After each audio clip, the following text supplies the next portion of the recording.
सद्गुरु का संकेत है। तुम नहा, लेकिन साथ साथ मन के मैल को भी धोने का काम करते चलो।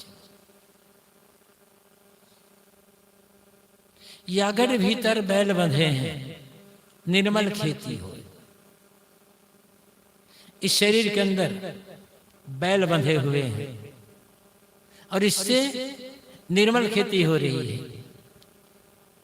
अब आजकल मशीन का युग है, ट्रैक्टर से जुताई होती है खेतों की, जिसमें सदगुरु कबीर ने पद कहा, उसमें ट्रैक्टर थे ही नहीं, कोई ऐसी मशीन नहीं थी।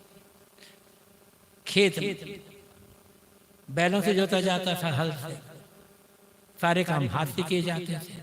अभी भी है कहीं कहीं। विवेक और विचार के बैल बंधे हुए हैं अंदर, उसे आप ज्ञान वैराग के बैल कह सकते हो। और ज्ञान वैराग का जब प्रयोग करेंगे तब निर्मलता की खेती होगी। जो भी काम करना है, चाहे विवेक विचार का हो, चाहे ज्ञान वैराग का हो, जितना जीवन में ज्ञान वैराग्य बढ़ेगा या विवेक विचार बढ़ेंगे, उतना ही निर्मलता आएगी जीवन में। हम विवेक पूर्वक काम नहीं करते और न विचार भी करते हैं। विचार करें, किसी चीज पर विचार की गहरा में उतरते जाएं, तब उसकी वास्तविकता समझ में आती जाएगी। किसी का शरीर, किसी युवक किसी युवती का शरीर देखे, गोरा चेहरा, सुडौल चेहरा, मुँह आ गए, आकर्षित हो गए, मन में विकार पैदा कर लिया। अब जब कल्पना करो, आखिर ये शरीर है क्या? मिट्टी, पानी, आग, हवा से निर्मित। अब मिट्टी में सुंदरता है कि पानी में है कि आग में है कि हवा में है? आखिर इन्हीं से बना है ना शरीर। चाहे किसी का भी शरीर हो, इन्हीं तत्वों से बना हुआ है, तो सुंदरता किसमें है फिर? मिट्टी, पानी, आग, हवा, वो तो बाहर भी है, सुंदरता किसमें है? तो वो है, वो शरीर क्या है? मिट्टी, पानी, आग, हवा से निर्मित जड़ पदार्थ। अब देख रहे हो, उस शरीर के चाम को, हड्डी को, मांस को, मलमूत्र को अलग अलग कर दो, आकर्षण होगा मन में, घृणा हो जाएगी देख करके। एक संयोजन है यौगिक। और याद रखना होगा, यौगिक जो कुछ भी है सब नाशवान है, विकारी है।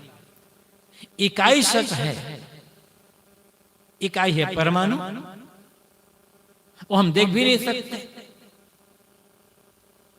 और यौगिक है शरीर, वो दिखाई पड़ता है लेकिन बना है तो बिगड़ेगा, जन्मा है तो मरेगा। सारी चीजें, चाहे वो ये मठ कहो, मकान कहो, चीजें कहो, कुछ भी कहो, सब के सब यौगिक हैं।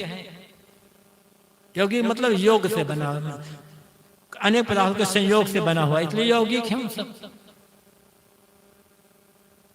और यौगिकों को देख देख करके हम भूलते भटकते, क्योंकि विचार नहीं कर पाते अंत में क्या होना है। किसी चीज की अंतिम इकाई को देख रहे हैं, उसके मूल स्वरूप को देखें, तब सुंदरता गायब, आकर्षण गायब। अब फिर देख लो, तो ये मन मूत्र के पिटारा है शरीर, और थोड़ा और गहरा में उतरते चले जाओ, तब परमाणु के इलेक्ट्रॉन प्रोटॉन का ये समूह समुच्चन है, हजारों, प्रत्येक क्षण लाखों करोड़ों परमाणु हमारे शरीर से निकल रहे हैं और लाखों करोड़ परमाणु हमारे शरीर में प्रवेश कर रहे हैं। हम देख नहीं पाते, लेकिन है ये धुआं का धौरहरा शरीर है। विचार करें भला, आकर्षण होगा कहीं पर? अब विवेक पूर्वक काम करें तब क्या उचित है क्या अनुचित है। क्या कहते हैं, विवेक और विचार का जितना प्रयोग करेंगे जीवन में तब शुद्धता आएगी, तब जीवन में निर्मलता आ पाएगी। हम विवेक विचार का प्रयोग नहीं करते, जबकि यही हमारे तत्व समझने के लिए साधन है। साहब कहते हैं उनके लिए कह रहे हैं जो आत्मपरायण है, जो मानते हैं कि हम ईश्वर के भक्त हैं, ईश्वर के प्रति भक्ति है, उनके जीवन में ऐसा व्यक्ति विवेक विचार का प्रयोग करे, उसके जीवन में निर्मलता, शुद्धता, पवित्रता की खेती होती चली जाती है। सारी अशुद्धता, मलिनता उसके जीवन से दूर हो जाती है। फिर क्या होता है, सुखिया बैठे भजन करते हैं, और सुख से बैठकर भजन करता रहता है। उसके जीवन में सुख, जब खेती में के फसल तैयार होगी, अब जब फसल तैयार होगी तो किसान आनंद से साल भर तक अपना जीवन व्यतीत करेगा। तो जितना जो विवेक विचार का या ज्ञान वैराग्य का प्रयोग करेगा, उसके जीवन में सुख की फसल लहलहाएगी, दुख खत्म हो जाएगा, विदा हो जाएगा उसके दुख। लेकिन जो विवेक विचार प्रयोग नहीं करेगा, दुखिया दिन भर रोए, फिर वो पूरा जीवन रोता रहेगा। जिन लोगों ने विवेक विचार का प्रयोग करना छोड़ दिया, जिसके जीवन में न ज्ञान है न वैराग्य है, उसको जीवन में रोने के अलावा क्या बचेगा। और न गला फाकर रोते हैं, न आंसू भीतर भीतर रोते हैं। ये चिंता, दुख, तनाव, भय में जीना, ये तो रोना ही तो है।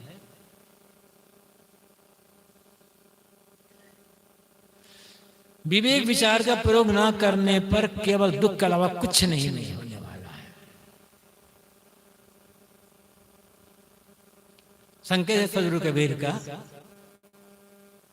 कि तुम विवेक और विचार का प्रयोग करो जीवन में, तो शुद्धता बढ़ी, निर्मलता बढ़ी। और जहां निर्मलता शुद्धता है वहां पर दुख है ही नहीं, केवल सुख है, सुख, शांति।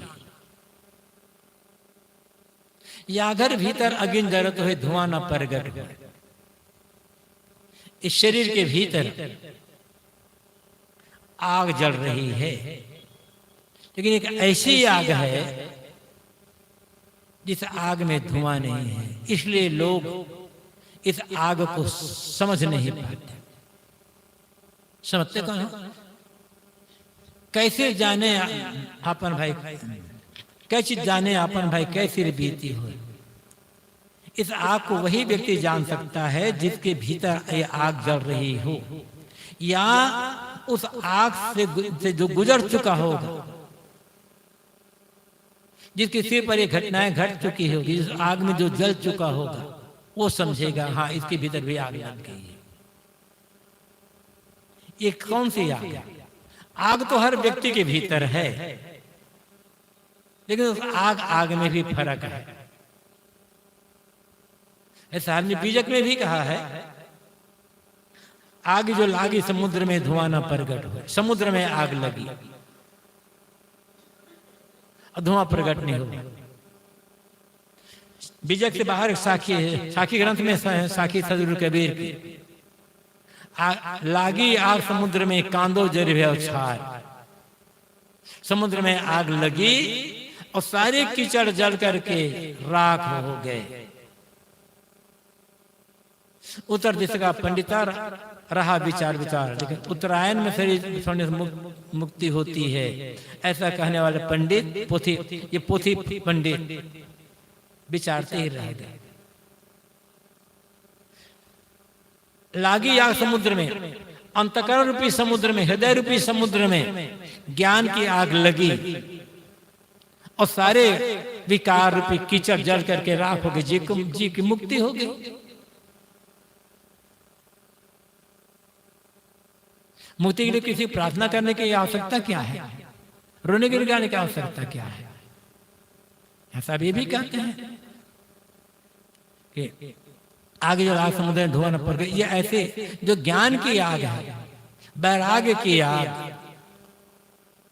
इसमें कोई धुआं नहीं निकलेगा बाहर से। किसी व्यक्ति के बाहरी जीवन को देखकर हम कैसे अंदाज लगा सकते हैं कि इसके जीवन में कितना ज्ञान है, कितना वैराग है, कितनी साधना है।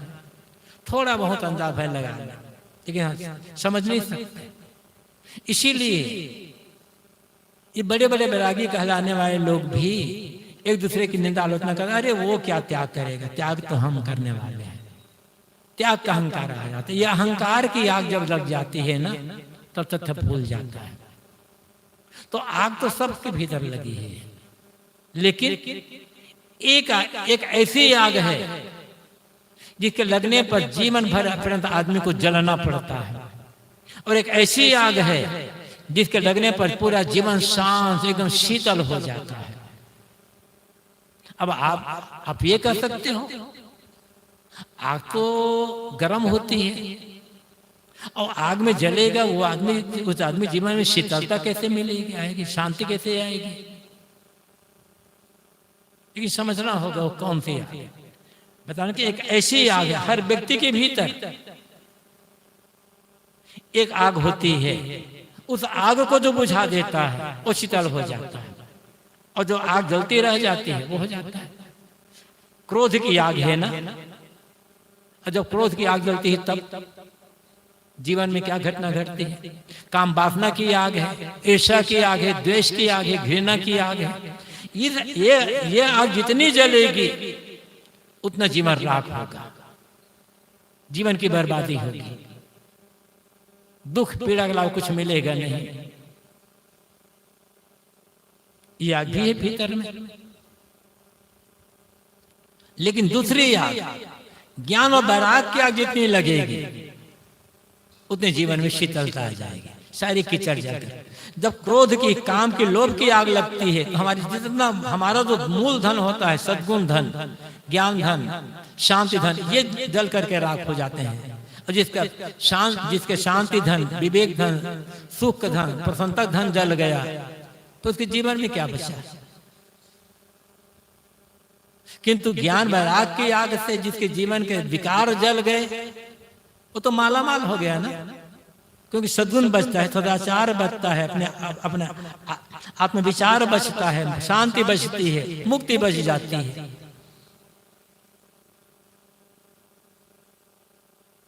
क्रोध की आग